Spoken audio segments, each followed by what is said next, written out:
2, 1. Here we go. What's up, guys? Welcome back to Season 1, Episode 6 of Surfing the Tide. We're back at it again, covering some recruiting, asking some cool questions tonight. Seeing what's going on. General view of football, what we're gonna expect for this upcoming season, stuff like that. Some predictions, some all that good stuff. Sweet. So what we got first? Well, I think that what's on most Bama fans' minds is kind of season expectations. When it comes to the first season without Saban, what's it going to look like? What's the record going to be? Who we're going to lose to? Who we're going to beat? Going undefeated, playoffs, championship, all that stuff. In your opinion, just off the bat, what do you think a successful season looks like this year when it comes to record and postseason play? Honestly, from what I've read, the people who said this are right. I don't think DeBoer, or if he doesn't, then he doesn't realize the Ferrari that he just inherited. A successful season would be at least 10-2. Honestly, anything under that is not going to be successful. We just have simply too talented of a roster. If we don't make the playoffs, obviously everybody's going to be like, fire him first year out. Not actually, but people are going to be very disappointed if that happens, obviously. Yeah. No, yeah, I'm with you. I think that, there's a couple different factors that go into it. I think one of the main factors a lot of people overlook here is that he's inheriting all these players, all these very talented players, no doubt, on both sides of the ball. These are some of the best, most athletic, most talented players in the country, some of them. But you also got to think, these guys were running a totally different scheme the year before. So not only are they getting used to a new scheme on both offense and defense, some of these players, not that they don't fit the scheme, it's just not the players that DeBoer usually has in his scheme, right? So, for example, look at the receivers last year at Washington. You have a guy like Rome Odunze, who's a super big, tall receiver. Same for Polk and McMillan, right? Bama has guys right now, super talented, uber talented guys like Prentice. You got guys like Kendrick Law. These guys that are fast, quick, twitchy, explosive players compared to Odunze and Polk, who are kind of those long stride, big, go up and get it receivers. So it's totally different. It's an art. He has an arsenal to work with. DeBoer does on offense. No doubt about it. It's just a different arsenal, right? Just different skill sets. And I think that, it's really going to come down to, can he mold his offense around these type of players? Because obviously when you look at recruiting right now, if you pay attention now in recruiting, he's recruiting 6'3", 6'2", 6'4" receivers. He's recruiting receivers right now. That's why they moved Caleb Odom to receiver. Yeah, they switched Caleb Odom to receiver, which I think might have originally been the plan, even with Saban. But, you switch a guy like Caleb Odom to receiver, a 6'5" receiver who can move like he can. I think that's part of the reason he's going to play such a key role in this offense this year is because for sure he likes. Now, no doubt, like I said, these players were talented. Prentice is super talented. So is Law. So is Ryan Williams. So is all these guys. And Ryan Williams, I don't think DeBoer cares system-wise. That's a guy you want in any offense. Yeah, but for sure. But I think it's really going to come down to, can DeBoer mold this offense around this new arsenal? And I think he can. I think him and Coach Sheridan are both offensive geniuses. I think they're going to be able to do that. And then same for Coach Womack on defense. Can he use these guys who were recruited to rush the passer like Keanu Coate? Can he use them and drop them into coverage? Can he use that wolf position that was originally just that edge position that rushed the passer every play? Can he get them to drop into coverage successfully, play off the ball, on the ball, do anything asked of them? And I think he can. I think it's going to take a second to adjust, but that's why you have fall camp. That's why you have, those opportunities to get better at that and to adjust to that. But overall, like you said, I think 10-2 is a pretty successful season. And I think 10-2, and I think you want some success in the postseason as well. I think you want to win a few playoff games, at least, which I think is totally. Sure. But like I said, I think people are really underestimating this Bama team this year, just for the pure fact that it's super talented, and it's being coached by a guy who did a lot more with a lot less last year. Yeah. So I mean, it's Yeah. he's a coach. I mean, he's a good coach. I mean, when people came to Bama, they weren't questioning, oh, I don't know if he can coach. They were like, yeah, he can coach, but can he recruit? But now he's recruiting at a high level too. And I don't think coaching is the issue here. So, I think 10-2 is a good boundary. I think there's a few games that you can lose. I think LSU is going to be a hard game in Tiger Stadium, I think, or in Death Valley. At Tennessee is going to be tough. Georgia, of course, will be tough. And I even think going to Oklahoma is a tough game. And keep in mind, Missouri, the Sugar Bowl champions, come into Tuscaloosa next year as well. I've heard some people say that Wisconsin will be harder than Oklahoma for some reason. I think it's just going to be a bit of a shock for the players because they've never played in a place like that. A lot of them, at least. Maybe besides Keon Stab, of course. I think playing in Wisconsin is just a different feel. But when it comes to environment, a lot of these players have played in Death Valley, Neyland, Kyle Field, and College Station. So I think they're prepared for that sort of thing. I think Wisconsin is a very underrated game. I like what Fickle's doing at Wisconsin, actually. But I think when it comes down to it, I think there's 4 games that Alabama could lose. Obviously, you can lose every game. And I think there's going to be challenging games. But there's 4 games that I'm really paying attention to right now. And that is Georgia, that is LSU, that is Tennessee, and that is Oklahoma. Oklahoma. Call me crazy, though. I'm more worried about Tennessee than I am at LSU. Call me crazy. I think it's pretty similar for me, to be honest. I think you have to win at least one of those games. We will win at least one of those games. I'm fully confident in that. At least one of the games. The reason I'm worried, not worried, but the reason I'm cautious about Oklahoma is just because it's the week before the Iron Bowl, and a lot of these players will be looking forward to. You saw Auburn last year, the week before the Iron Bowl, get blown out by New Mexico State. Obviously, that I don't think it'll be on that level, but I think you'll have some guys focused on that Auburn game. Hopefully not, but usually there are. DeBoer did a really good job at Washington of keeping people focused on the game at hand. He did an excellent job at that. I agree. Yeah, it's one of the best things. He's just a great coach, a great player guy. He knows how to get the guys motivated and keep them focused. So that's what I'm very excited about. But like you said, I think 10-2 is reasonable. I think 11-1 would be a great success. I don't think 9-3. I don't think the sky is falling, but I don't really think you don't have any excuses to not go at least 10-2. Yeah, for sure. Excuse me. Yeah. I don't. If we go 9-3, though, I don't think we make it to the playoffs. It would be close.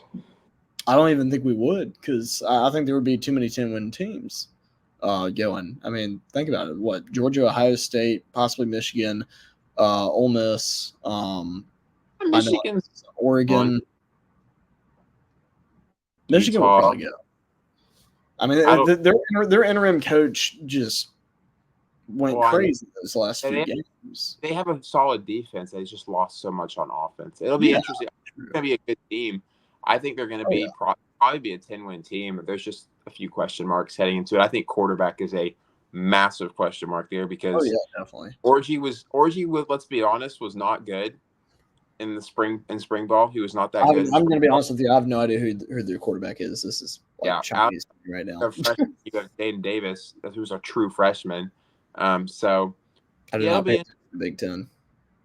What'd you say? I do not pay attention to Big Ten much, honestly. I think quarterback's their biggest question mark. And, as you know, if you don't have a good quarterback, your team might not see very much success. But anyways, back to Bama. We talk a lot about season expectations, but just maybe as a team, positional, whatever, just kind of that biggest question mark going into the season. What's your biggest question mark? Shoot.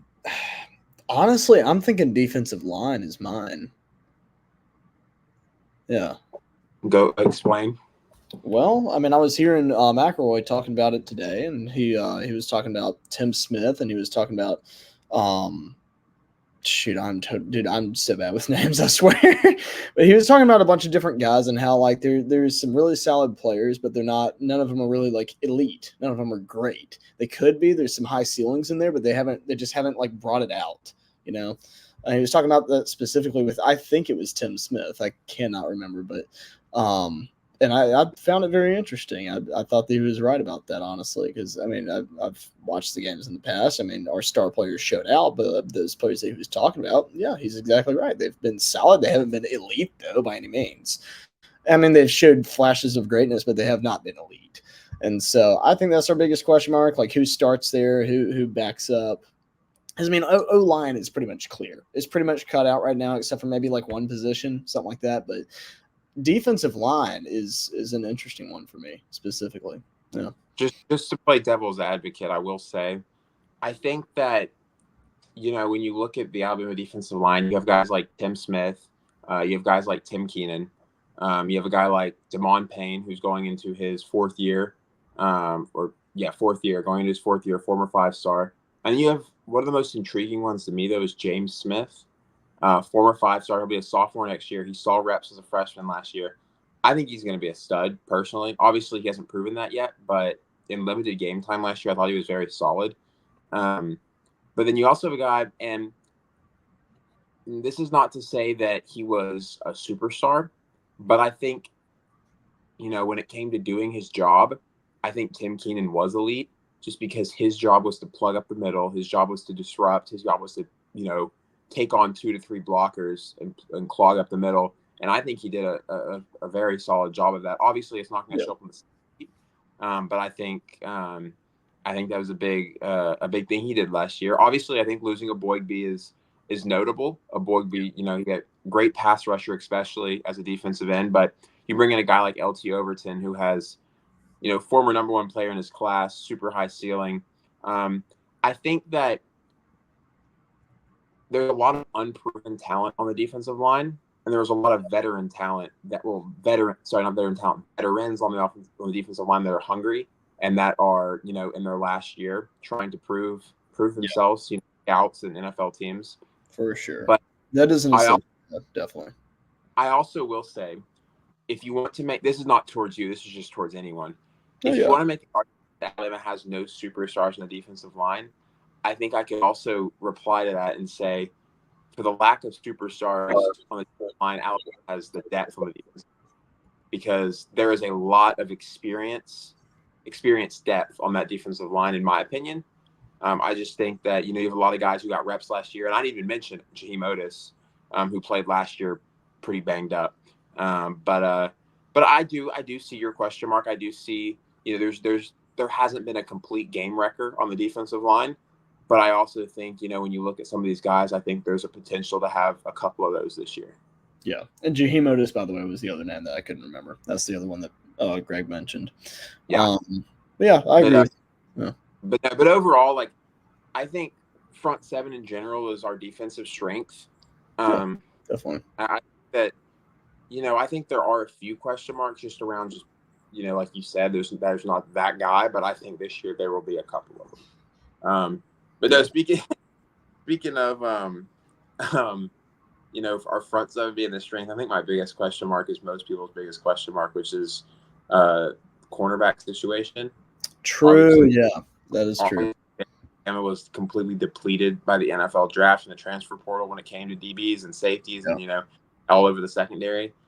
You know, you have a guy like Domani Jackson who started for USC last year, who has an uber high ceiling, super athletic guy, just needs that development, and hopefully we see that. Brought in a guy like Keon Stab, and then you have the freshman, man.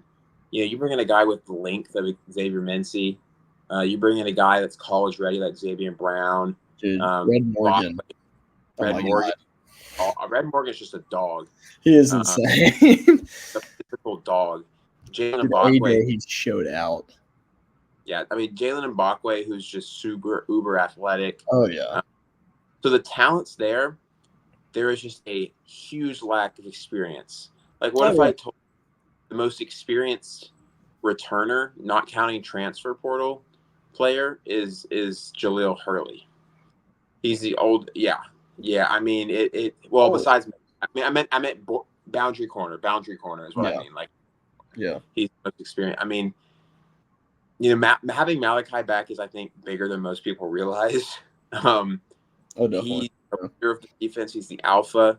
But obviously, I think Michael. I don't question the talent there at all. No, Not at all. Experience, and you're going to see that experience show up a few times this year. But it's important that they grow from that and they get better, and they will. They're talented guys. They have high ceilings. Saban wanted all of them. They were top targets for Saban. I think they're going to be great players. They're going to have their freshman mental errors and mistakes, but overall, yeah, that's probably my biggest question mark going into the year. Yeah, I agree. Sorry, I keep on yawning. Jeez. I do agree with that to a large extent for sure. I wasn't really thinking of cornerbacks, but yeah, that's definitely one or two, 1A, 1B on my list for sure with defensive line. For where the corners lack, I feel like safeties and linebackers honestly are going to help a lot. I mean, we have got absolute dogs at linebacker. It is ridiculous the talent level we've got there. Yeah, linebacker, I'm not too worried. I mean, you have a guy like Jahad Campbell, Deontay Lawson. Who would be that third linebacker though? I think it'd be Jeremiah Alexander. I think Jeremiah Alexander is going to be really. I saw during the spring ball. He did well. He was doing very well, and I think I'm happy for him. Like he's waited his turn, and I think he's going to kind of play that Trez Marshall role to where he comes in for blitz packages. He comes in for when a player needs it. No, I'm excited for Jeremiah, and I think that move to inside linebacker was the right move for him. I am so excited to see the day when Quay Rusall gets to start, dude. I have seen his high school tape, and I have told people this over and over and over again, and especially on here. That kid is electric. He is. Yeah. I am convinced that he's our next Reuben Foster. He just hasn't started yet. Yeah, no. The power with which that guy hits is insane.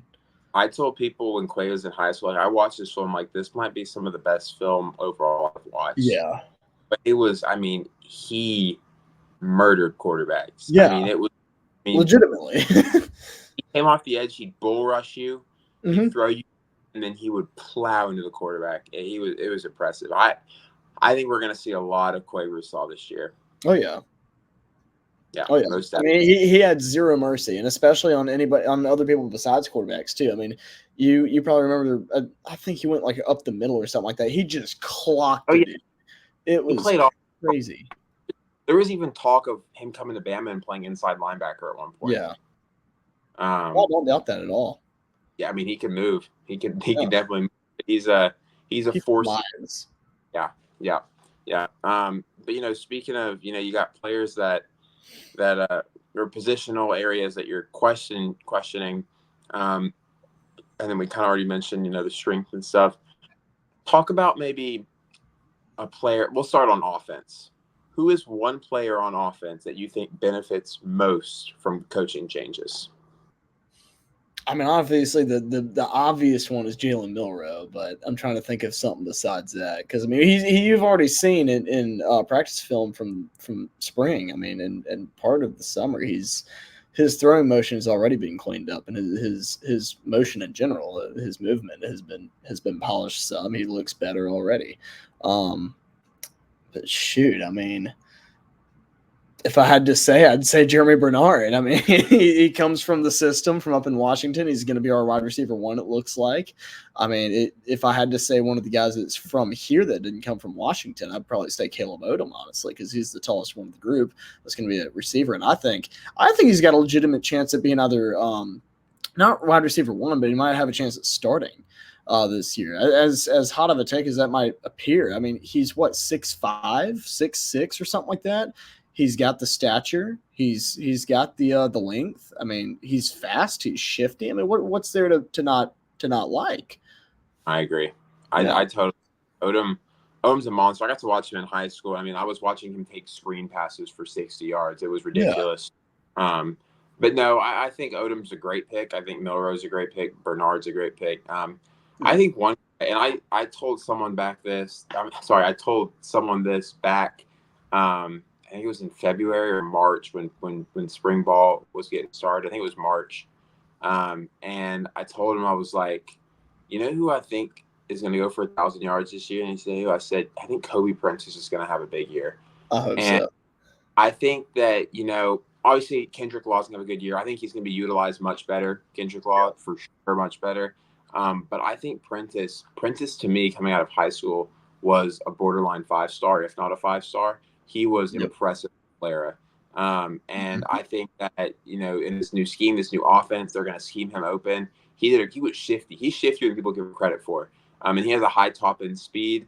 He knows how to find the holes in the defense, which is all of what DeBoer's offense is about, is finding those little gaps in the zone or beating your man, noticing your man's pointing this way with different leverages, stuff like that. So I think that I think Prentice is a good one, but I think a sleeper one as well is a guy like Jamarian Miller, and the reason I say that is because this pass game is going to be very explosive. It's so explosive that I think it's going to open a lot of the run game for Jam. I think we saw a little bit of success in the run game last year, but I think a lot of success or a lot of the reason we didn't see as much success as we could have last year in the run game is because teams weren't as worried about the pass last year. So I think that this year teams will be a lot more cautious about the pass, which will open up the run game, and therefore, a guy like Jam, Haynes, or Richard Young will benefit greatly from that. I was going to say that'll help out Jalen Milroe a ton because teams will be covering deep more. Just the receivers in general more, but they'll be covering them harder, and so that'll give Milroe enough opportunities to get rushed for 20, 30 yards sometimes. Actually, pretty often probably, if I had to say, Now defense. Who is one guy who benefits the most, you think, from this new defensive scheme that Kane Womack's bringing in? The Swarm D. What did Khalil Jacobs played linebacker, right? Yeah, he played line. He was played linebacker, but he blitzed a lot. He was. I'd probably say one of our linebackers, honestly. If I had to say, Deontay Lawson was dominant last year, so I'd probably say him or Campbell. Mm-hmm. Or even Alexander. He showed out in the spring games. It could be any of the three. I think our linebackers benefit the best though, because they're right there in all the action. Yeah. That was mine, but I'll go a different route. I'll go a different route now. I think you could argue really in a lot of positions. I think you could really argue the bandit position. Yeah. A guy like Jaw Latham, or a guy like LT Overton could benefit, but I'm going to go with the Husky position, which will most likely be a guy like Devontae Smith or a guy like Red Morgan, just because they're going to have the opportunity to showcase every one of their abilities. They're going to be needed in the run game. They're going to be needed in the pass game. They're going to be needed to drop in zone. They're going to be needed to play man. They're going to need to guard, slot receivers.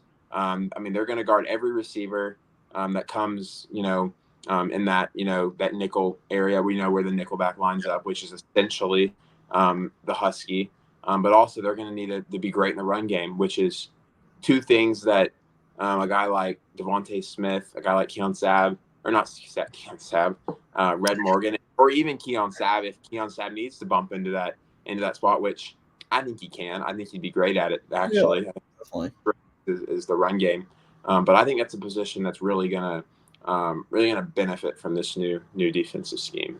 Yeah, I agree with you. I think so too. It makes sense too. They're gonna see a lot of action out there.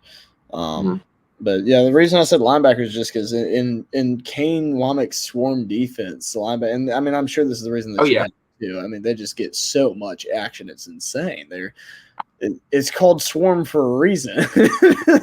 they're all 11 guys with the ball. You got to remember, Kane Womack coaches the linebackers. Yeah, he does.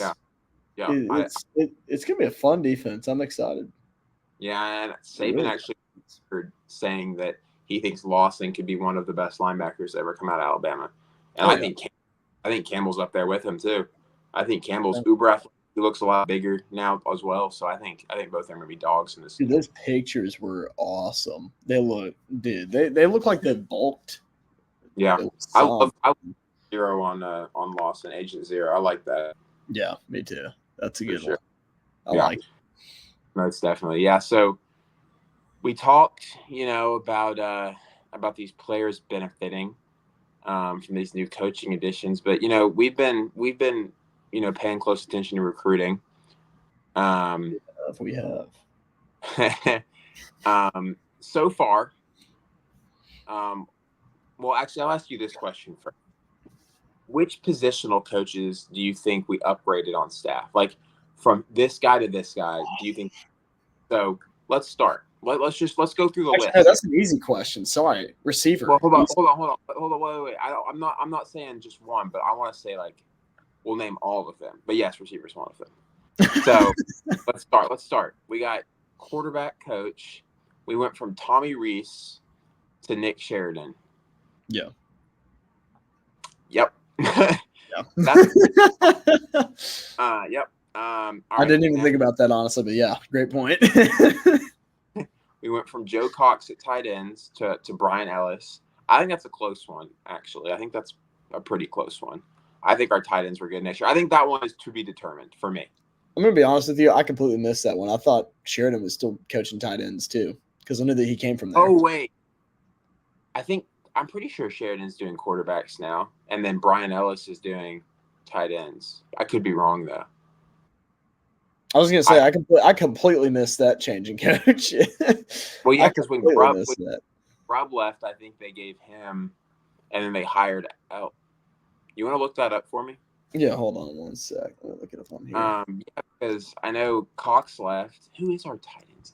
I swear it's Ellis. Brian Ellis. Quarterback coach, 2024 football coaches. One sec. Offensive coordinators or offensive coordinator / quarterbacks is Nick Sheridan, and then tight ends is Brian Ellis. You're right. Yeah, that's what I thought. But yeah, I think that one's still up in the air, up for decision, because I really think Cox did a great job, not just recruiting but just on the field coaching. So we'll have to check this out. Got an idea? Let me share my screen real quick. Let's do that. Can I do it? Yes. Look at that. All right. Nice. That makes this easier. All right. So continuing offense, we went from Coach Wolford to Coach Cap. Now, the thing about Wolford, he was a fantastic recruiter, but he struggled on the field coaching-wise. We had some pretty talented offensive linemen last year, and it didn't seem to come together. Coach Cap obviously hasn't coached a game yet, but I already think he's outdoing him recruiting-wise. I think he is too. Personally, just how it up. Yeah, just how it's going and how it looks like it might continue to go. And we'll talk about that in a second. But I'm gonna say Coach Cap, as long as there are decent on the field results.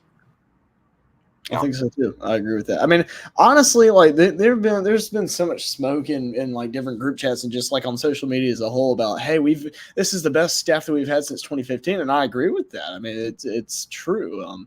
I think at defensive backs we probably had an upgrade. Maybe not from T-Rob specifically, but just like who's coaching our linebackers, dude? I always blank on this. Robert Bala.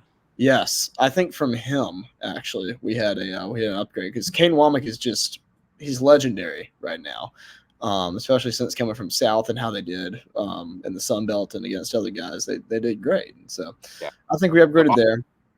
Linebacker wise, I think Bala actually did a pretty good job. Oh, he did a good job. Don't get me wrong. But I also think that it's kind of hard to not do a good job when Pete Golding was coaching the linebackers. True. So obviously he did a good job, but at the same time, maybe Golding just made him look a lot better. But no doubt. But I think Womack will end up being an upgrade. And then you have Roach stayed, who I think people hate on Roach too much. I don't know why. Roach is a great recruiter. He is. He's the best in the country. Earned 3 stars into second-round draft picks multiple times, not just once, not just twice, but 3 times. Yeah. Or 2 times, and then a third rounder. Byron Young, Christian Barmore, and Fedarian Mathis. Yep. He still is working with other defensive linemen that are all going to be draft picks. Otis is going to be a draft pick. James Smith, in all likelihood, if he keeps on this path, will be a good draft pick. He's recruited out of his mind as well. So people can stop hating on Freddie Roach for all I care. Coach G, in running backs coach, I think, that's another good retain by DeBoer. I think he's a guy that we needed to retain to keep the team together. He's awesome. Oh, yeah. I love Coach G. He's produced some good running backs, not just at Bama. I mean, he helped with Kamara at Tennessee, Ty Chandler, and Michael Carter at UNC. So have you had the opportunity to talk to him yet? No, I have not. Okay. I would love to get him on for an interview. That'd be cool. So then we got outside linebackers. So technically, we had an outside linebacker gap when it came to even before DeBoer got here. Actually, it's funny. So Coach Saban, I believe, when he was doing the outside linebacker interviews, is when he decided he was going to retire. He was interviewing guys for, I think it's what they're saying. And they were doing it, and then he retired or whatever. So there's no outside linebacker coach when DeBoer got here, and Christian Robinson seems to be doing a good job recruiting with, relationships, building relationships like that. Former outside linebacker coach. Oh gosh, I'm blanking. I don't know either. Coach Hutzler, Coach Coleman Hutzler. Yes. And he did a great job with guys like Dallas Turner and Will Anderson. Obviously, they were top talents already, and Chris Braswell. Sure. But he definitely did a good job. So for now, that one's going to Hutzler, just for now. In my opinion, just for now. But then there's Mo Linguist, DB's coach. Unpopular opinion, I think that's an actual upgrade over T-Rob. I think that we saw a lot of success from DBs this year because Saban specifically said that he worked a lot more with the DBs this year than he had in years before. So he was a DB at Kent State, so yeah. So, and Mo has also been an absolute demon on the trail so far. Yes. So I'm gonna put it even for now, until I watch the play this year. But after this year and maybe next year, I'll be able to have a better idea. So. True. Yeah, I like that. Yeah. And same for Coach Hitzler for the safeties. So same for Hitzler. What do you have a different opinion on either of those two guys? No, not really. Honestly, I mean, I think that I think the 3 biggest ones obviously are quarterback, linebacker, and receiver. Yeah, that leads me to my next question. If you had to pick one, I'm sorry, offensive line, not linebacker. My bad. Jeez. You're good. This leads me to my next question, though. If you had to pick one best addition when it comes to who was here and now who's here, comparatively, who would be the best addition to the coaching staff, in your opinion? It's Nick Sheridan. It's not even close, honestly. I'm actually gonna go with Coach Shepard on this one. Really? Yep. I think that Holman Wiggins. I think I'm gonna try and say this nicely. He had a lot of wide receiver talent come through here, and we didn't have a lot of wide receiver talent go to the NFL while he was here. Yeah. So, and I think Shepard's going to be incredible. He's the best. Yeah. He's one of the best, if not the best, right next to Cortez at LSU. He's an incredible recruiter. Have you seen the videos of him? Oh yeah, no, yeah. I see. The reason. Well, hold on. Let me put it this way. I think Shepard, when it comes to the entire staff, just when you take Jamarcus Shepard and compare him to Holman Wiggins, I think that is the best addition on staff, just comparatively, just how much of an upgrade it was. And I think Shepard is the biggest upgrade on this staff because of the fact that obviously he has the resume, right? He did, Rondale Moore at Purdue, Adunze, McMillan, and Polk at Washington. There are more, but I'm blanking. But also, I just think because there's just been such a lack of development in that wide receiver room at Alabama the last few years, and I think he's brought energy to that room. He's brought a new swagger. He's brought a new intensity, and obviously, I think he's doing a great job recruiting right now. So, yeah, if I had to pick one guy that the biggest addition to the staff, I would probably say Coach Shepard. I feel like there's a difference between biggest upgrade and biggest addition. Like biggest upgrade, and I mean they kind of do go hand in hand too if you think about it. But I think biggest upgrade is I feel like it's different than biggest addition because I mean biggest addition. No, I'm sorry, you're right. Yeah, now that I think about it, yeah. Let me just backtrack for a second. I actually no. I actually didn't even think about Sheridan like that. If you want to explain. Yeah. So I'd actually like to hear that. I mean, when you think about it, so Tommy Rees, like, you know, Jalen, when he came in, he was he'd second guess a bunch of stuff. Like there would be a wide open gap and he would not take it. He would not run. Everybody was screaming at the TV, run the damn ball, run it through there, go 20 yards and slide because I mean, everybody knew it's just wide open. He wouldn't do it. And so I feel like with Nick Sheridan, not only is he cleaning up his passing game, not only is he cleaning up his throwing motion, he's cleaning up his decision making, he's cleaning up his running game, and he's cleaning up all of it. And it's obvious from the practice videos and everything. And so, yeah, sure, Jamarcus Shepard, absolutely, he's the biggest upgrade, I feel like. Without a doubt. People give Holman Wiggins too much credit, honestly. You're exactly right. I did not like him ever. The only reason why he was ever successful is because of the talent level that came through here. It was just raw talent that was carrying him. Let's be honest here. About it, if you think about it, other than Mechie, and who, well, that's a story for another day. Mechie and then Jamison Williams, who was a transfer from Ohio State. Who did he really put in the league? Nobody. Oh, I mean, Shaz Preston, former 5-star transferred. Mm-hmm. Yeah. Aaron Javon Baker, who was actually a 3rd-round pick this year, who probably should have been higher than that, in my opinion, transferred. Yeah. You said Aaron who? Aaron Anderson. That was another. Trayshawn Holden transferred. He went to Oregon. Holden's actually been decent in Oregon, So I just think there's a total lack of development in that room and a total waste of. Yeah. And I'll tell you what, I'm very glad that Ryan Williams has Jamarcus Shepard. Oh yeah, me too. Biggest recruit since Julio Jones. Me too. I will say this too, though. Kind of going back to our earlier thing, I think if Jalen Hale was healthy, he would be my pick for who benefits the most because I think Hale kind of resembles that wide receiver mold that Shepard and DeBoer really like. So I think if he were healthy, best wishes to him. But I think if he were healthy, I think he would be my pick for the biggest guy who benefits the most from. Does he pull an Aaron Rodgers? I hope not. I hope he gets 100% healthy and doesn't hurt himself even worse.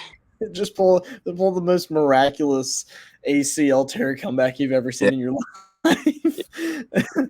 But Nick Sheridan, I mean, I feel like Jalen Milroe is just going to have that much better decision making. Like, I mean, our receivers have been fine the last 2 years, aside from the drops 2 years ago. But aside from that, the QB play, I feel like last year was just Jalen would shoot himself in the foot so many times, and so I think he's just going to clean everything up, not only mentally but physically and mechanically. I think the thing about Milroe too is that as you saw last year, he continued to get better as the year went on, but he would always have those little mental errors at some point during a game.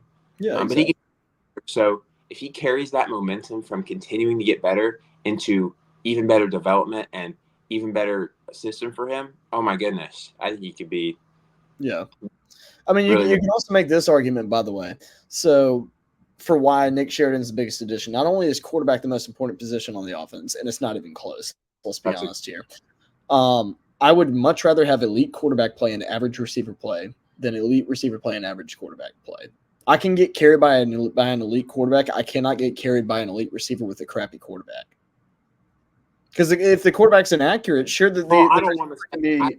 I don't think it's fair to say crappy quarterback because I think even without No, Sheridan, I'm just saying like in general. I'm not calling Milrow crappy by any means. I'm right, just saying in general.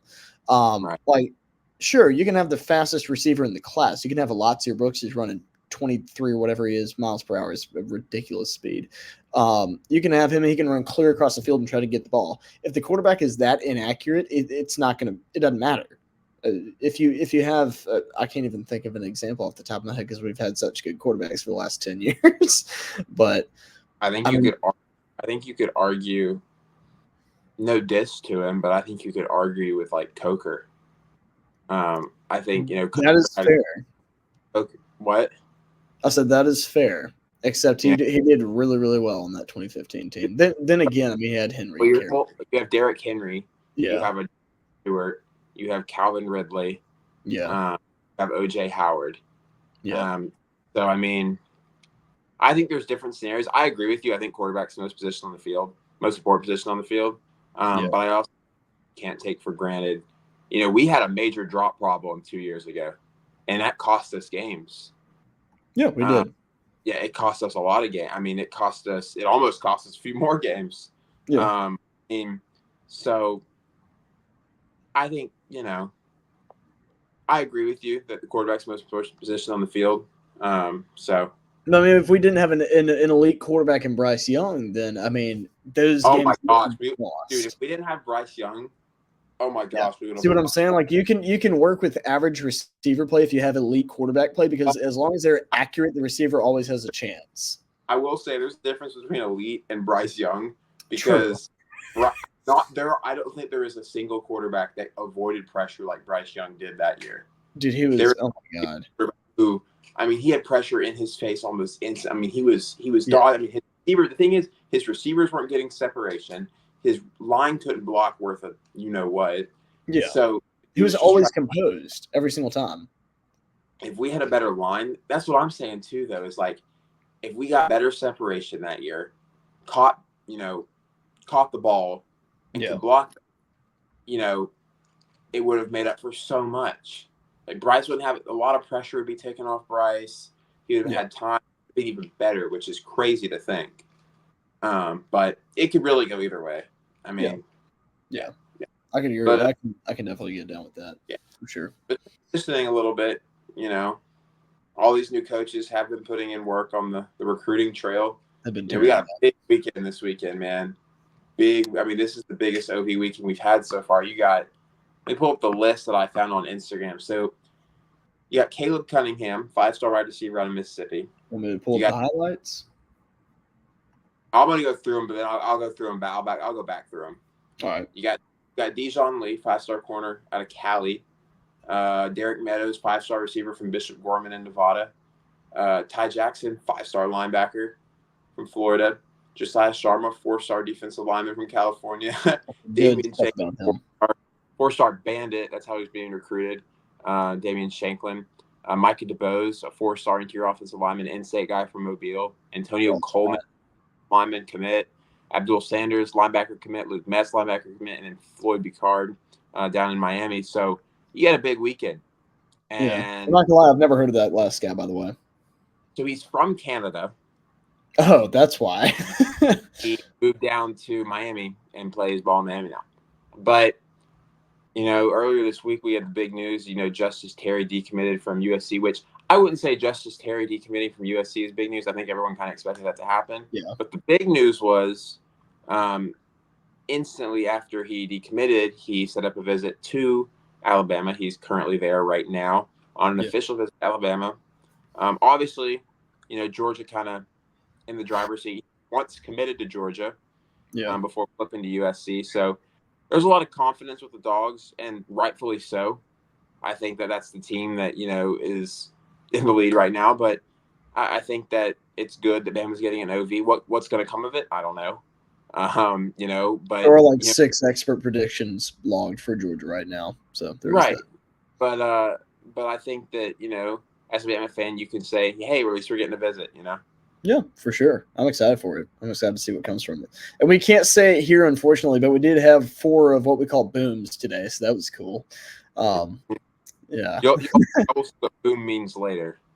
Yes. I don't want to explain it on here, but y'all will see what boom means later. But all we can say is roll tide. But it'll be fun. We got some elite receivers on campus this weekend. Like I said, Caleb Cunningham, 5-star receiver out of Mississippi. He's a guy that it's been weird, man. Cunningham's an interesting guy. He's a talented guy, man. He's a good player. He can get up to speed fast. He can win jump balls. Great hands, great concentration. But he visited. So he visited Auburn, right? Names Auburn as leader. He then visits Florida. Names Florida his leader, co-leader. Sorry, visits Tennessee. Look at that. Says Tennessee is now in his top group. So he now has three leaders going into his Alabama visit. He then said after his Tennessee visit that I'm not staying in state, which Ole Miss and Mississippi State throughout the majority of his recruitment were considered the front runners. So nobody really knows what's going on with Caleb Cunningham. He's going to visit Ole Miss. I got posted on Twitter earlier today. He's going to visit Ole Miss in July, I believe. So we'll see what happens this weekend. The Bama staff likes him. Cunningham's visited multiple times this year. It was funny because we almost didn't make his top 12, and then Shepard, had a word with them, and then we made his top 12. So there's that. I saw that on the Bama Online podcast, which is a pretty funny story. But yeah, Caleb Cunningham, and then you bring in another elite receiver this weekend, and Derek Meadows. I did want to say really quick though, if you look at this highlight, I mean, he doesn't even look like he's sprinting. He's just kind of jogging a little bit. It's crazy, dude. Mm-hmm. But yeah, you're going to go who is 6'5", a complete matchup. And I mean, his routes are great for 6'5". I mean, he can get out of his break. He moves well. He breaks on his route well. I mean, if you watch some of these routes on here, he has great route running for his size. But you bring in Derek Meadows, another 5-star receiver out of Bishop Gorman, which is also where Roma Dunze played. We've had trouble recruiting there in the past too. A lot of trouble. I'll tell you what, though, this staff hasn't. Yeah, true.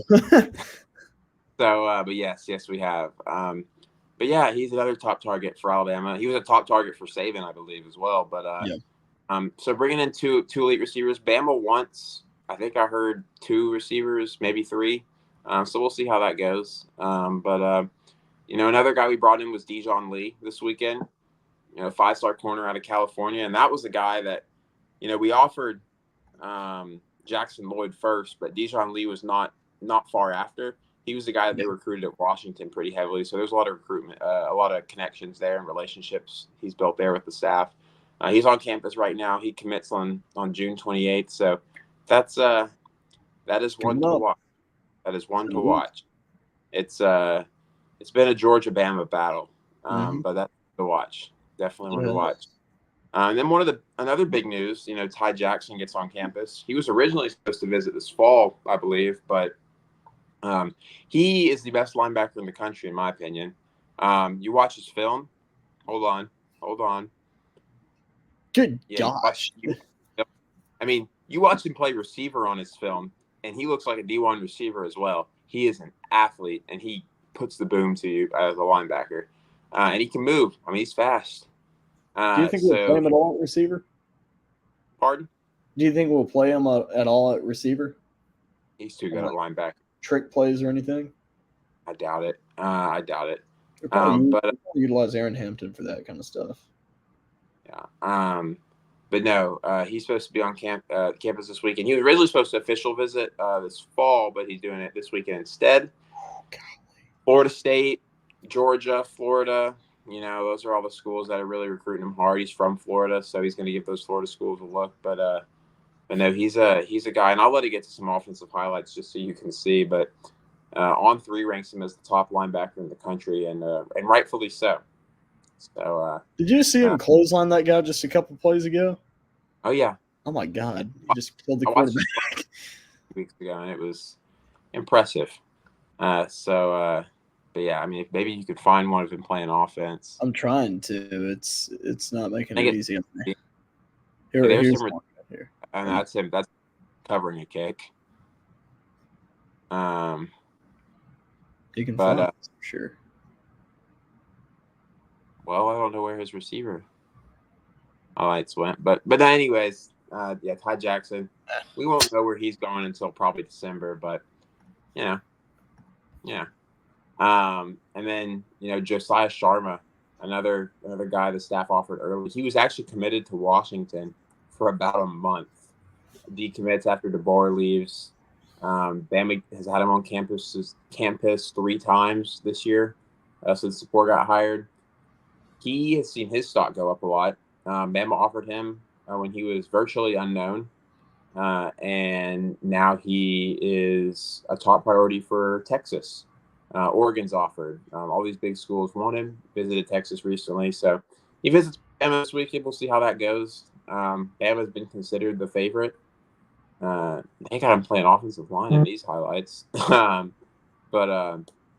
yeah, Sharma's a guy the staff really wants and is really prioritized. He's as I've seen them call a dancing bear. Big guy, but moves really. So yeah, Sharma's a player that the staff really wants, that Roach really wants, and I think they have a good shot at landing him as well. So, but yeah, so moving on, we already talked about Micah DeBose an episode ago, but another guy from Mobile, in-state guy.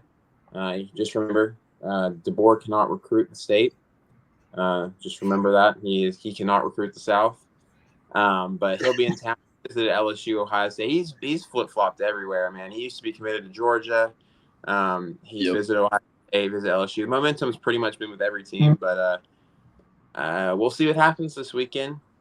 You got a big official visit at Bama this weekend, so that's one to watch. That's another big piece to that offensive line that the Tide is trying to build right now. So that visitor list for this weekend is loaded.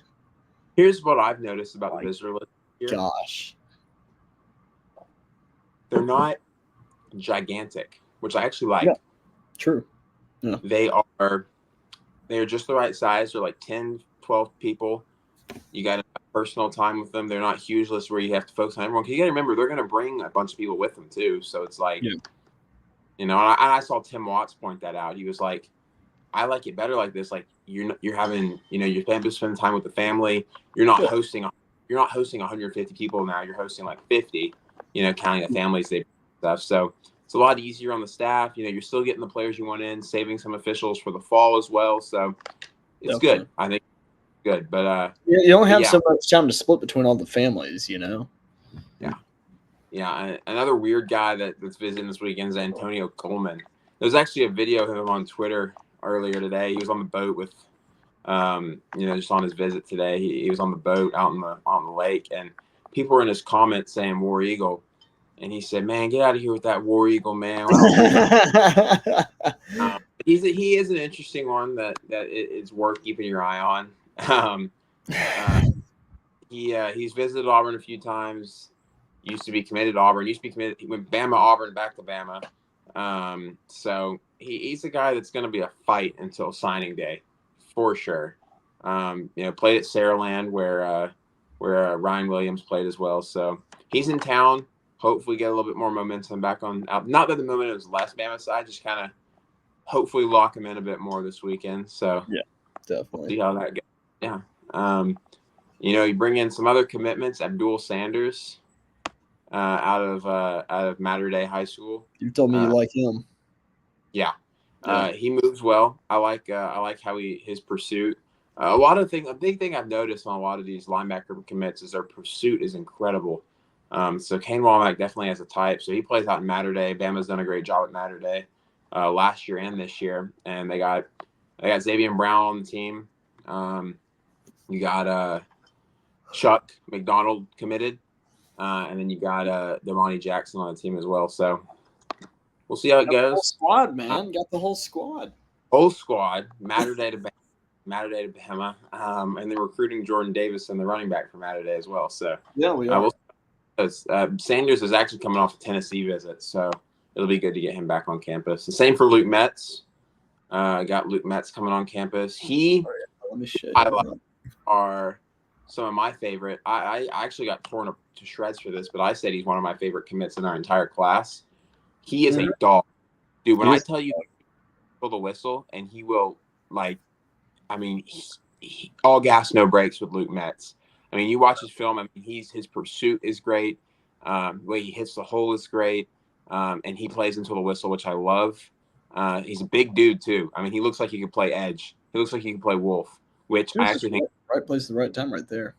Well, I was talking to Luke, and I was like, "Do they want you to play wolf?" He's like, "No, they recruited me for inside linebacker." I mean, look at that. I mean, he's like, "Yeah, no, they recruit me for inside linebacker." So I was like, "All right." So he's gonna be a big inside linebacker, which I actually like a lot. So,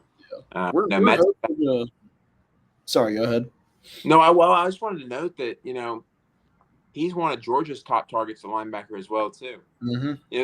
Guys like Ty Jackson and Christian Grass as well, but Luke Metz, he said it's Alabama though. Right. Yeah. I mean, and he told us though that the communication. He told me though that Georgia keeps recruiting him, but I mean Glenn Schumann seems to like him a lot, and Glenn Schumann's a great linebacker evaluator. So, I mean, great evaluation by DeBoer and Womack and the staff for sure.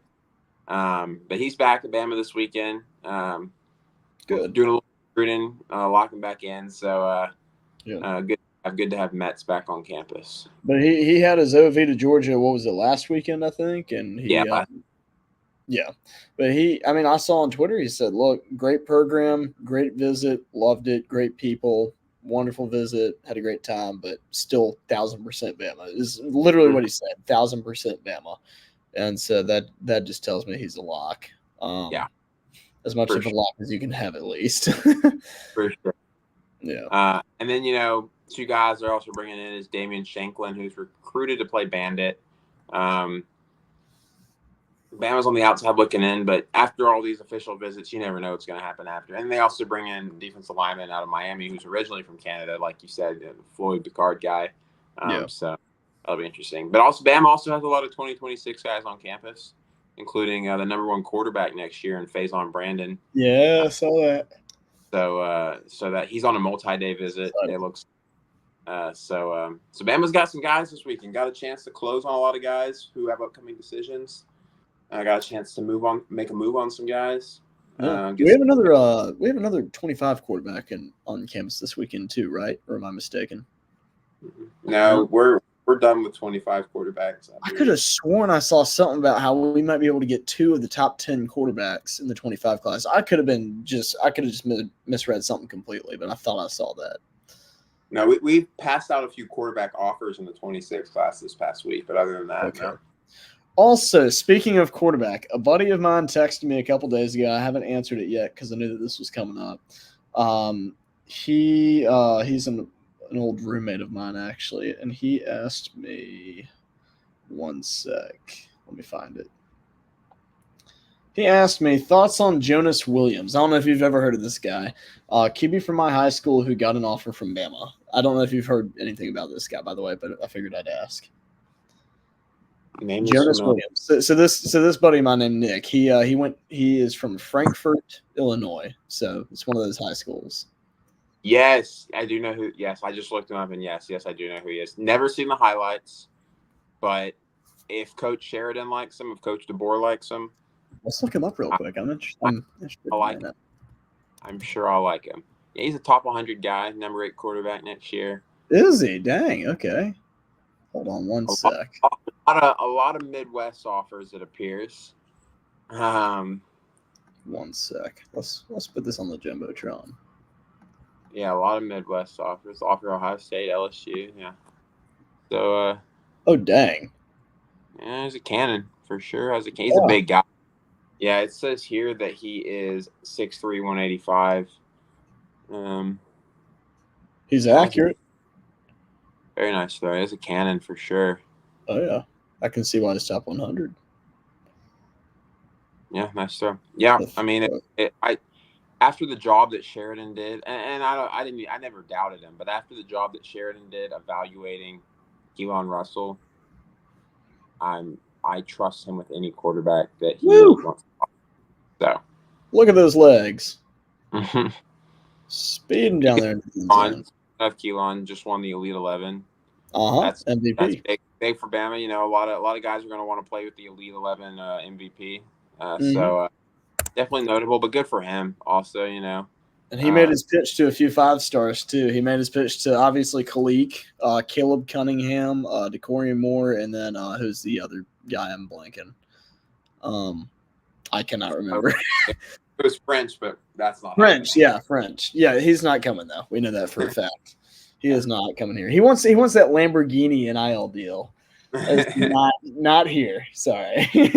And dude, we need to make an episode on NIL on our collective, because I've been in a couple like Twitter spaces, and we've talked about it before. There's a guy who I know who's super knowledgeable on the fact, and he was telling us how we just don't have any corporations, so we can talk about that in another episode. But that would be an interesting one to talk about for sure. Well, I think that just about wraps up everything here. I believe, you know, covered it all from, you know, the actual team to recruiting. So about all I got. You got anything else? I think we're about wrapped up. I think that's about it. Yeah, we covered Justice Terry. I've made it to the end. We appreciate it. You know, like, subscribe, share. You know, even just like turning the video on. You don't even have to watch it. Just views. You know, anything. Share your support. We appreciate it. Comment, you know, whatever you can do that doesn't take too much time out of your day, but we appreciate it. Sure. This is one of the most fun episodes we've had so far, I think. This is awesome. I enjoyed it.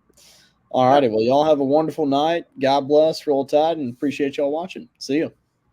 Peace.